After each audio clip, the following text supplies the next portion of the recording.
Sino na naman dito ang kumain na hindi naghugas? Simpleng pagpatay sa mga ilaw, hindi pa ninyo magawa.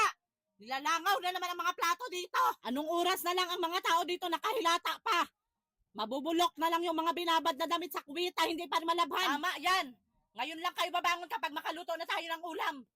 Hihintayin nyo na lang talaga na pagsilbihan kayo. Hirap na nga tayo mag-budget sa mga gastusin dito sa bahay.